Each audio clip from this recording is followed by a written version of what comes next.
Assalamualaikum warahmatullahi wabarakatuh. Selamat pagi dan salam sejahtera bagi kita semua. Selamat pagi pada Bapak Arif, selaku dosen pengampu mata kuliah morfologi, dan teman-teman semua. Perkenalkanlah, kami dari kelompok 2 penyaji ke-6 akan mempresentasikan mengenai kata tugas. Sebelumnya, perkenalkanlah kelompok kami. Yang pertama ada saya, Aulia Putri Damayanti. Yang kedua ada Christoporus Adi Setia. Yang ketiga ada Kansa Hafiza. Yang keempat ada Nobel Rajendra.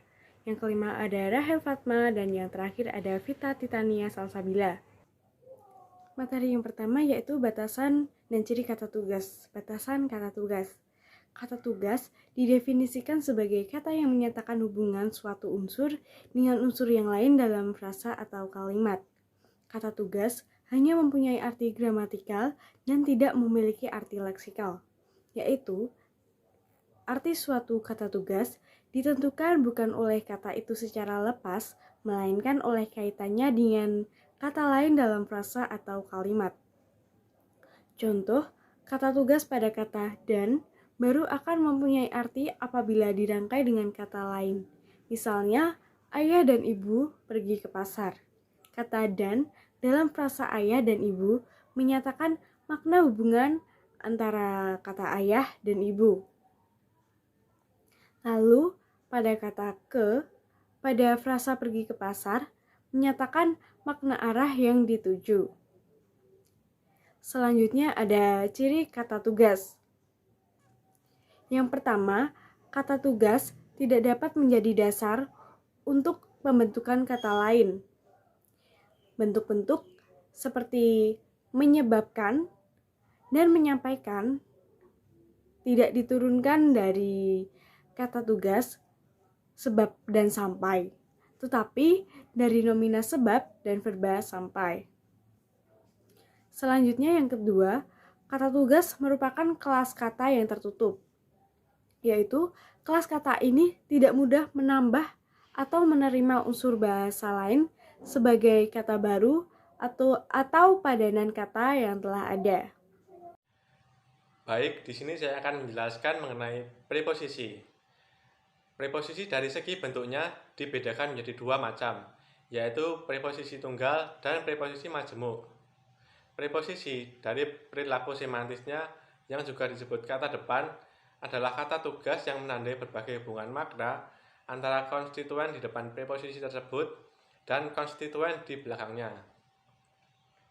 Misalnya dalam frasa pergi ke pasar, preposisi ke menyatakan hubungan makna arah antara pergi yang merupakan perbuatan dan pasar yang merupakan tempat yang dituju. Preposisi dari perilaku sintaksisnya berada di depan nomina, adjektiva, atau adverbial, sehingga terbentuk frasa yang dinamakan frasa preposisional. Dengan demikian dapat terbentuk frasa preposisional seperti ke pasar, sampai penuh, dan dengan segera. Selanjutnya, saya akan menjelaskan mengenai preposisi tunggal. Preposisi tunggal adalah preposisi yang hanya terdiri atas satu kata. Bentuk preposisi tunggal ini dapat berupa kata dasar, misalnya di, ke, dari, dan pada. Kemudian dapat juga berupa kata berafiks seperti selama, mengenai, dan sepanjang. Preposisi tunggal yang pertama adalah preposisi yang berupa kata dasar. Preposisi dalam kelompok ini hanya terdiri atas satu morfem saja. Contohnya pada kata dasar akan, kalimatnya seperti ini.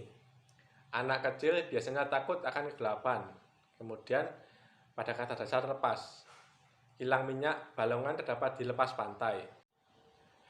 Preposisi tunggal yang kedua adalah preposisi yang berupa kata berafiks. Preposisi ini dibentuk dengan menambahkan afiks pada bentuk dasar yang termasuk kelas kata verba, adjektiva, atau nomina.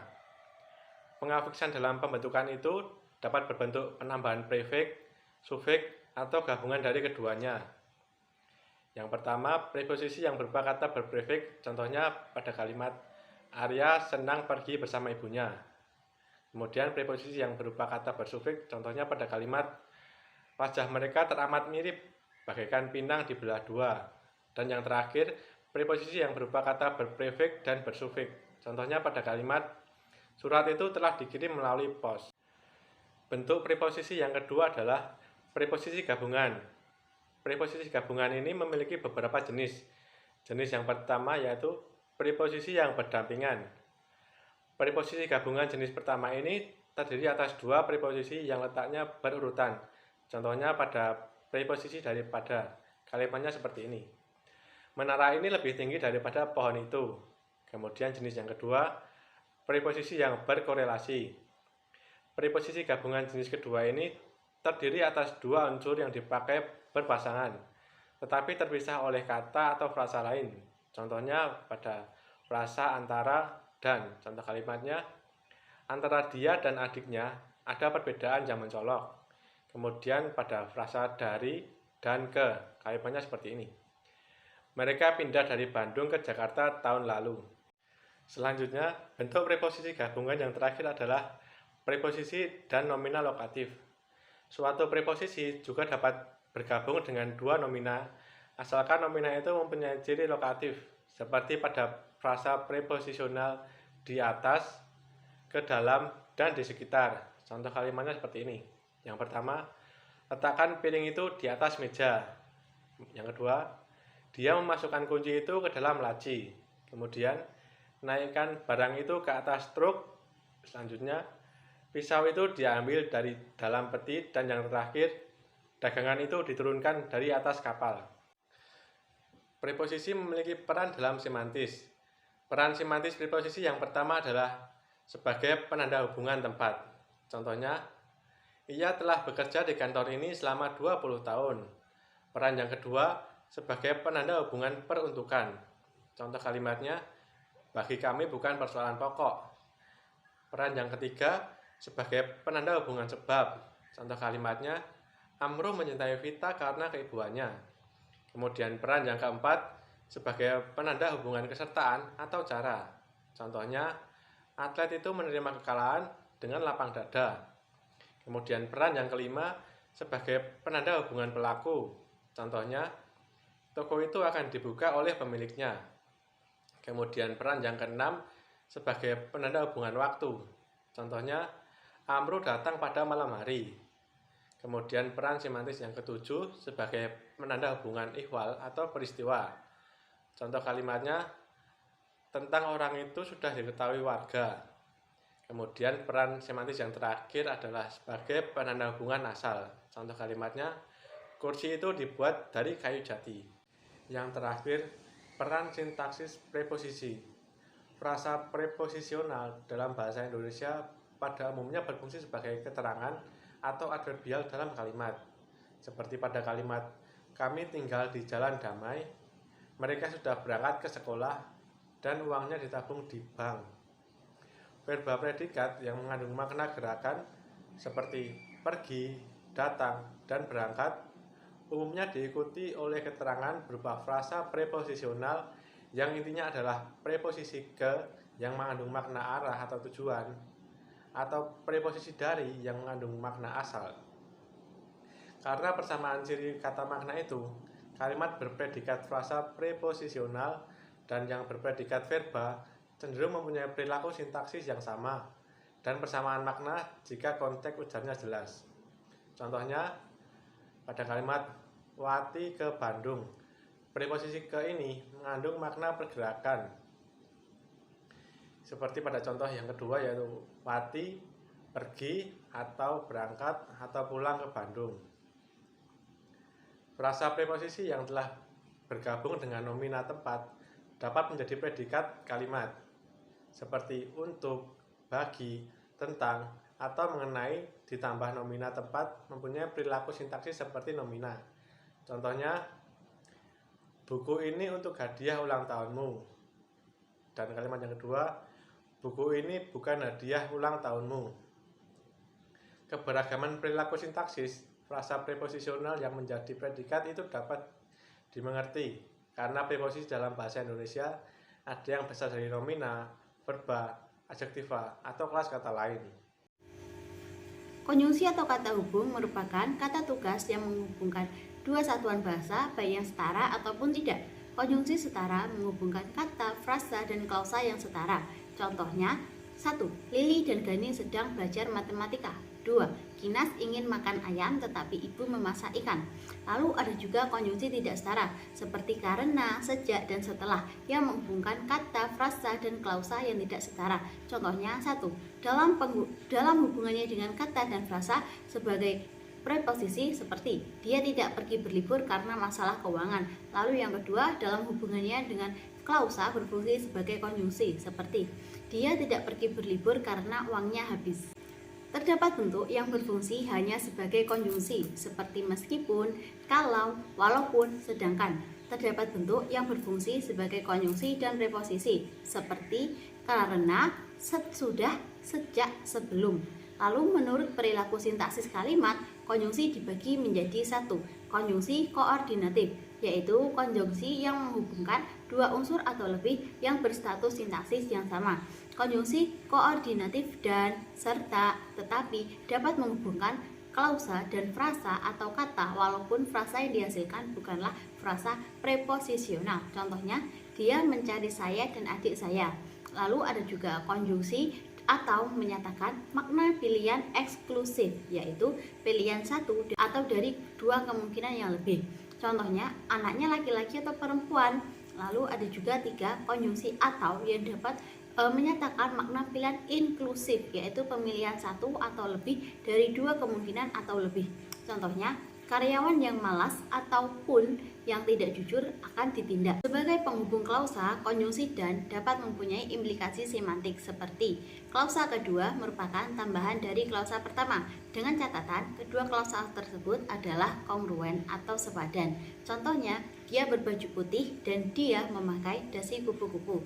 Lalu klausa kedua merupakan akibat dari klausa pertama. Contohnya, saya melihat seorang anak tetangga menangis dan karena itu saya langsung berlari memanggil ibunya. Lalu klausa kedua secara kronologis merupakan lanjutan dari klausa pertama. Contohnya, dia memarkir mobilnya dan kemudian berjalan ke kantornya.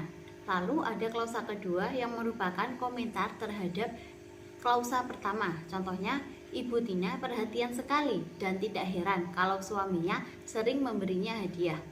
Lalu ada juga konjungsi korelatif. Konjungsi korelatif merupakan sepasang konjungsi koordinatif yang menghubungkan dua kata, frasa, atau klausa yang berstatus sintaksis yang sama. Contoh, baik titik-titik maupun titik-titik. Tidak hanya titik-titik, tapi juga titik-titik. Bukan hanya titik-titik, melainkan juga titik-titik. Demikian titik-titik sehingga titik-titik. Sedemikian rupa sehingga titik-titik. Apakah titik-titik atau titik-titik? Entah titik-titik, entah titik-titik. Jangankan titik-titik pun titik-titik. Lalu ada juga konjungsi subordinatif, yaitu konjungsi yang menghubungkan dua klausa atau lebih yang tidak berstatus sintaksis dan semantisnya.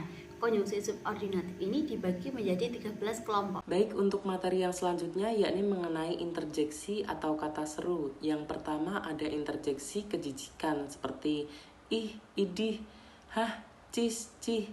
Contohnya, ih, kok kamu bau ketiak? Selanjutnya ada idih, gayanya kayak orang kota. Yang kedua yakni interjeksi kekesalan seperti brengsek, sialan, buset, keparat. Contohnya, brengsek sudah dibantuin gak bilang makasih. Selanjutnya ada sialan, uangku ketinggalan. Yang ketiga ada interjeksi kekaguman atau kepuasan seperti aduhai, amboy, asik. Contohnya, asik, nanti sore kita pergi ke taman. Selanjutnya ada amboy, akhirnya sampai juga kita dengan selamat. Yang keempat ada interjeksi harapan seperti insya Allah. Contohnya, insya Allah saya akan datang. Yang kelima yakni ada interjeksi kekagetan seperti astaga, astagfirullah, dan masya Allah. Contohnya, astagfirullah, kunci motorku hilang. Selanjutnya ada masya Allah, hari ini kamu sangat cantik. Yang keenam ada interjeksi simpulan seperti nah. Contohnya, nah itu dia pelakunya. Yang ketujuh ada interjeksi keheranan seperti aduh, ai, lah, duilah, oh, ah. Contohnya, aduh bajuku kena noda. Selanjutnya ada, bukannya kamu jalan berduaan. Yang kedelapan ada interjeksi ajakan seperti ayo, mari. Contohnya, ayo kita pergi sekarang. Yang selanjutnya ada mari jangan malu-malu ya. Yang kesembilan ada interjeksi kesyukuran seperti syukur, alhamdulillah. Contohnya, syukur tadi tidak kena razia motor. Selanjutnya ada alhamdulillah nilai bahasa Indonesia aku bagus. Untuk yang ke-10 atau yang terakhir yakni interjeksi panggilan seperti hai, halo, hey. Contohnya, hai, kapan kamu datang? Halo, apakah ada orang? Nah, untuk materi selanjutnya yaitu mengenai artikula. Artikula merupakan kata tugas yang membatasi makna nomina. Dalam bahasa Indonesia terdapat 3 kelompok artikula. Yang pertama, artikula yang bersifat gelar. Pada umumnya berkaitan dengan orang atau hal yang dianggap bermartabat. Berikut jenis-jenisnya. Pertama ada hang, untuk laki-laki yang dihormati, dan pemakaiannya sangat terbatas, digunakan untuk tokoh dalam cerita sastra lama. Contohnya, segera hang tuah pergi merantau. Yang kedua ada sang, untuk manusia atau benda yang dimaksudkan untuk meninggikan martabatnya. Selain itu juga digunakan untuk gurauan maupun sindiran. Contohnya, sang merah putih berkibar dengan jaya di seluruh tanah air. Yang ketiga ada Sri, untuk manusia yang memiliki martabat tinggi dalam keagamaan atau kerajaan. Contohnya, kedatangan Sri Baginda dan Sri Ratu disambut dengan meriah. Yang keempat ada Dang, untuk wanita yang dihormati, dan pemakaiannya terbatas pada sama tokoh dalam cerita sastra lama. Contohnya, Dang Merdu adalah tokoh terkenal dalam sastra Melayu. Yang selanjutnya, yang kedua, yaitu artikula yang mengacu pada makna kelompok. Artikula yang mengacu pada makna kelompok atau makna kolektif adalah kata para, karena artikula tersebut mengisyaratkan ketaktunggalan nomina yang diiringinya tidak dinyatakan dalam bentuk kata ulang. Para digunakan untuk menegaskan makna kelompok bagi manusia yang memiliki kesamaan sifat tertentu, khususnya yang berkaitan dengan pekerjaan atau kedudukan. Contohnya seperti para ilmuwan, para guru, para petani, dan sebagainya. Untuk yang terakhir yaitu artikula yang menominalkan. Artikula kata si yang menominalkan dapat mengacu pada makna tunggal maupun generik, bergantung pada konteks kalimatnya. Berikut merupakan contoh pemakaian dari artikulasi. Yang pertama, digunakan di depan nama diri pada ragam akrab maupun kurang hormat. Contohnya si Ali, si Tony, si Bani, dan lain-lain. Kedua, diletakkan di depan kata untuk mengkhususkan orang yang melakukan sesuatu atau terkena sesuatu. Contohnya si pengirim, si alamat, si terdakwa, dan lain-lain. Yang ketiga, diletakkan di depan nomina untuk dipakai sebagai timangan, panggilan, ejekan bagi orang, ataupun sebutan untuk binatang yang memiliki sifat atau ciri yang telah disebutkan. Contohnya, si bungsu, si kumis, si belang, dan lain-lain. Yang keempat, dalam bentuk verba yang menandakan dirinya menjadi bersifat tertentu. Contohnya, bersitegang, bersikukuh, bersikeras, dan lain-lain. Yang kelima, yaitu pada berbagai nama tumbuhan dan binatang. Contohnya si angit, si busuk, si dingin, si malakama, dan lain-lain. Selain artikulasi, terdapat kata yang pada artikula yang menominalkan. Kata ini berfungsi ganda dalam sintaksis. Sebagai artikula, kata yang membentuk frasa nominal dari verba, adjektiva, atau kelas kata yang lain bersifat takrif dan definit. Selain itu, kata yang juga menjadi pengantar klausa relatif. Di sini saya akan menjelaskan tentang partikel penegas. Partikel penegas dibagi menjadi 4. Yang pertama ada partikel kah, yang kedua ada partikel lah, yang ketiga ada partikel tah, dan yang terakhir ada partikel pun. Nah, yang pertama ada partikel kah. Partikel kah di sini dibagi menjadi 3. Yang pertama, jika kalimat tersebut merupakan kalimat deklaratif, maka partikel kah akan mengubah kalimat tersebut menjadi kalimat interrogatif. Contohnya, dia yang akan datang diubah menjadi diakah yang akan datang. Yang kedua, Jika kalimat tersebut adalah kalimat interrogatif yang sudah memiliki kata tanya seperti apa, bagaimana, dan kemana, maka kalimat tersebut akan menjadi bermakna manusaka. Contohnya seperti apa ayahmu sudah datang diubah menjadi apakah ayahmu sudah datang. Kemudian yang ketiga, jika kalimat tersebut tidak memiliki kata tanya, tetapi intonasinya adalah interrogatif, maka partikel kah akan memperjelas kalimat tersebut menjadi kalimat interrogatif. Contohnya, harus aku yang memulai, diubah menjadi haruskah aku yang memulai. Partikel yang selanjutnya adalah partikel lah.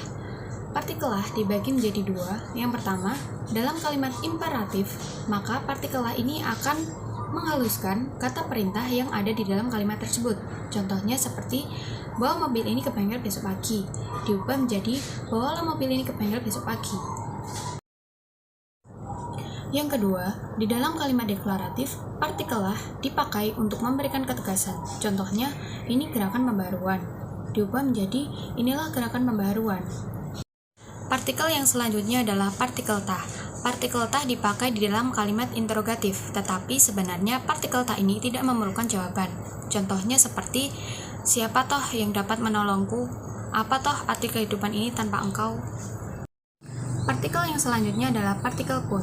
Partikel pun ini dibagi menjadi dua. Yang pertama, dipakai untuk menegaskan kata yang diiringinya. Contohnya, mereka pun setuju dengan usul kami. Yang kedua, partikel pun dipakai dengan partikel lah untuk menandakan perbuatan atau proses mulai berlaku atau mulai terjadi. Contohnya, tidak lama kemudian hujan pun turunlah dengan derasnya. Baik, mungkin segitu yang dapat kelompok kami sampaikan. Apabila ada salah kata, mohon dimaafkan. Dan bagi teman-teman yang ingin bertanya, dipersilahkan. Terima kasih.